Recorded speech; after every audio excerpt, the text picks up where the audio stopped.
میری بڑی بہو نے مجھے شک کی نگاہ سے گھورتی رہتی تھی۔ کچھ دن بعد رضا واپس جرمنی چلا گیا اور پھر واپس نہیں آیا۔ تب مجھے پتہ چلا کہ میری خادمہ کے ذریعے نہ کسی طرح رضا کو سب حقیقت معلوم ہو گئی ہے، بلکہ میرے گھر کے سبھی افراد کو میرے گناہ کا علم ہو گیا تھا، مگر شانو کے گھر والوں کو کسی نے کچھ نہیں بتایا کہ ان کی بیٹی کے ساتھ کیا ہوا تھا۔ ان کی بیٹی تو قبر میں ہی دم گھٹنے سے مر ہی گئی ہوگی۔ آج میرا جان سے پیارا بیٹا رضا نفرت کی بنا پر مجھ سے ملنا تو دور میری شکل بھی دیکھنا پسند نہیں کرتا۔ میرے بیٹے بھی مجھ سے نفرت کرتے ہیں۔ شوہر کے مرنے کے بعد بڑے بیٹے کے علاوہ باقی سب غیر ممالک جا بسے ہیں۔ میرا بڑا بیٹا اور بہو میرے ساتھ ستیلوں جیسا سلوک کرتے تھے۔ بہو مجھے کچن میں جانے نہیں دیتی تھی، نوکروں سے کہتی تھی اس پر نظر رکھو، اسے زہر کھلانے کا تجربہ ہے۔ رضا سب کا لاڈلا تھا، اب میری اس حرکت کی وجہ سے مجھ سے نفرت کرنے لگے تھے۔ میرے بیٹے کی اولاد نہیں ہے اور میری بڑی بہو کا کہنا ہے کہ اس بوڑھی کو ساتھ رکھنے کی سزا ہے، اس لیے میں بے اولاد ہوں۔ میں ظاہری طور پر بالکل صحت مند تھی، مگر کسی بھی کمرے میں سو نہیں سکتی تھی۔ کھلے آسمان تلے سونے سے بھی دم گھٹتا تھا۔ نیند کے انجیکشن لگوانے کے باوجود مجھے نیند نہیں آتی۔ اس بات کو 30 سال بیت چکے ہیں۔ پچھلے 4 سال سے میں ہسپتال میں داخل ہوں۔ مجھے جلد کا کینسر ہو چکا ہے۔ میرے جسم میں کیڑے پڑ جاتے ہیں جو میرے گوشت کو نوچ نوچ کر کھاتے ہیں۔ ڈاکٹر جسم کے اس حصے پر دوائی لگاتے ہیں تو وہاں تو مر جاتے ہیں، مگر کچھ دنوں بعد دوسری جگہ پر نکل آتے ہیں۔ میں موت کا انتظار کر رہی ہوں، مگر موت ہے کہ آ نہیں رہی۔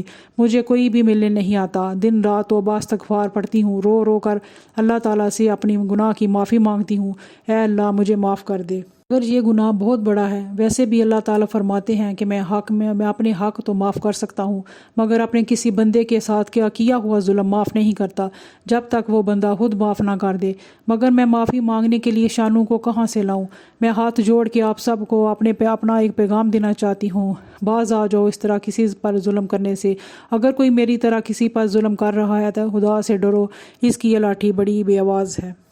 اگر آپ کو آج کی کہانی پسند آئی ہے تو پلیز لائک کریں، شیئر کیجیے، اور ملتے ہیں آپ دوسری کہانی کے ساتھ انشاءاللہ۔ اللہ حافظ۔